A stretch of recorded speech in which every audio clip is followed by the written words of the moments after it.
Good afternoon. মনের কথায় সবাইকে স্বাগত।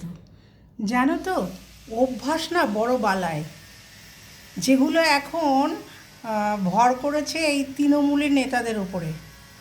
তো প্রতিদিন টিভি খুলছি, ঘুম থেকে উঠে নিত্য নতুন নাটক। আমাদের রাজ্যে রাজ্য বদল হয়েছে, মুখ্যমন্ত্রী চেঞ্জ হয়েছে, কিন্তু এরকম নাটক আমরা কোনো দিন কেউ দেখিনি।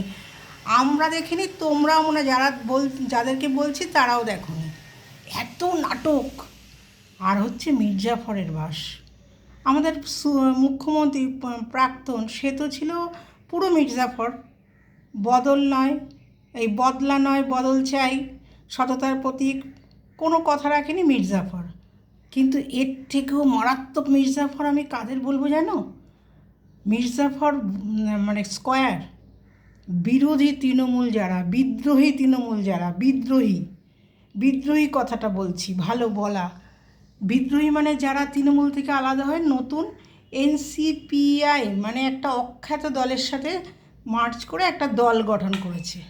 তারা নাকি আবার কাল বিধানসভায় আমন্ত্রিত। তাই এই হচ্ছে মানে স্কোয়াড। ওখানে যারা খুব বর্ষিয়ান রাজনীতিবিদ আছে, যেমন রাজনীতিবিদ আমি বলবো না, তাদেরকে না, তাদের এত লোভ, এখন এত বয়স হয়ে গেছে, প্রচুর তো খেয়েছে, খেতে খেতে ওখানে লাখের কোনো হিসাব নেই। তৃণমূল হচ্ছে সব কোটি কোটি কোটি টাকার হিসাব খেয়েছে, মাল মানে জিনিসপত্র খেয়েছে মালিক। এবার সেখানে বর্ষিয়ান নেতা নেত্রী তারা এখন খুব বিজেপির প্রশংসা করছে, খুব বলছে দলের এই অসুবিধা ছিল, আমরা বলতে পারিনি। আর দলে থাকতে কেন বলতে পারিনি? আগেই তো ইস্তফা দিতে পারতো। তাহলে মানে ওদের খাওয়াটা না লোভ হয়ে গেছে। ওই যে লাল নীল গাড়ি, তারপরে এই সবসময় সেলিব্রিটি একটা, ভিআইপি একটা ট্রিটমেন্ট, এগুলো পাবে না, প্রচণ্ড অসুবিধা হবে। ওই জন্য ফাঁক দিয়ে ঢোকার চেষ্টা করছে। আমাদের একটাই ভয়, বিজেপিতে যেন না ঢোকে, বিজেপি যেন আবার এদেরকে না নেয়, তাহলে আর চাল কাকড় সব একাকার হয়ে যাবে। আমার মতো সাধারণ মানুষ, আমরা কোনো কিছু তো নেই।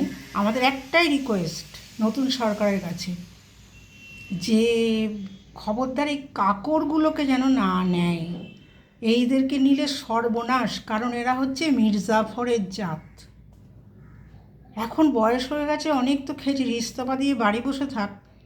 পিঠ বাঁচানোর জন্য বিদ্রোহী দলে নাম লিখিয়ে আবার ফাঁক দিয়ে, মানে কি বলবো, এদের এত বাজে অভ্যাস হয়ে গেছে না। আবার দিদি নাম্বার ওয়ান, উনিও বলছেন বিজেপি একদিন সেরা মানে 1 নম্বর দল হবে। এটা গিরগিটির থেকেও অধম, কি বলবো।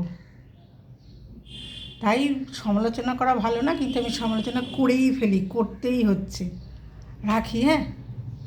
লাস্টে একটা কথাই বলবো, অভ্যাস বড় বালাই। রাখছি।